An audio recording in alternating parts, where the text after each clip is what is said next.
नमस्कार दोस्तों, आज की न्यूज में आपका स्वागत है। दोस्तों, भारतीय सेना विश्व की चौथे नंबर की सेना है। सैन्य सुपर पावर के हिसाब से पहले नंबर पर अमेरिका, दूसरे नंबर पर रूस और तीसरे नंबर पर चीन आते हैं। लेकिन एक बात जो भारत को इन तीनों सेनाओं से अलग करती है वो ये कि भारत की सेना की जो इमेज है ना, वो ऐसी सेना की है जो किसी भी देश या संगठन पर अननेसेसरी प्रेशर डालने का प्रयास नहीं करती है। लेकिन किसी क्षेत्र की सुरक्षा या अन्याय के खिलाफ भारतीय सेना सदैव आगे आती है। लेकिन इस सारी बात को बताने का क्या मकसद है? तो बात यह है कि भारतीय सेना एक बार फिर से हिंद महासागर और अरब सागर की सुरक्षा के लिए आगे आई है और अब लगता है कि भारत ने इस पूरे क्षेत्र में सुरक्षा की जिम्मेदारी अपने कंधों पर ले ली है। इस पूरी खबर को मैं आपके सामने विस्तार से रखूंगा, लेकिन आपसे रिक्वेस्ट है कि चैनल को सब्सक्राइब कर लीजिए, क्योंकि यहाँ आपको डिफेंस, फाइनेंस और फॉरेन पॉलिसी पर वीडियोस रोज मिलते हैं।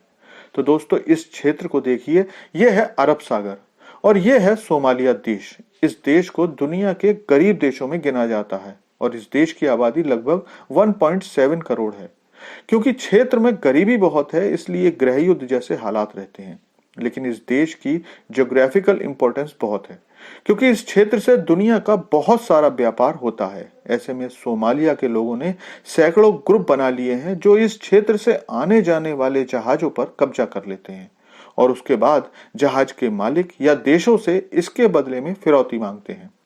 इन लुटेरों का खौफ इतना ज्यादा है कि इस क्षेत्र से निकलने वाले जहाजों ने अब इस साइड से जाना कम कर दिया है, लेकिन फिर भी काफी जहाजों को इधर से गुजरना पड़ता है। इसी क्रम में पिछले दिनों एक जहाज जिस पर माल्टा का झंडा लगा हुआ था, उसने एक इमरजेंसी कॉल भेजी कि उसे सोमालिया के लुटेरों ने पकड़ लिया है।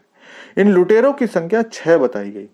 परेशानी की बात यह है कि इस माल्टा के जहाज पर 18 मेंबर हैं जिनकी जान को खतरा बताया जा रहा है। जहाज की ओर से इमरजेंसी कॉल भारतीय सेना को भेजी गई थी। इस कॉल के आने के बाद भारतीय नौसेना ने 15 दिसंबर की सुबह को जहाज, जिसका नाम एमवी रुएन था, उस जहाज के ऊपर उड़ान भरी और साथ ही अपना एक युद्धपोत भी भेजा और पूरी तरह से निगरानी में इस जहाज को रखा। भारतीय नौसेना 2008 से पायरेसी के खिलाफ ऑपरेशन चलाती रही है, जिसके कारण पिछले दिनों में जहाजों को लूटने की संख्या में काफी कमी आई थी।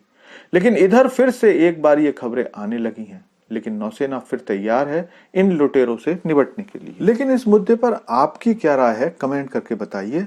Thanks for watching video.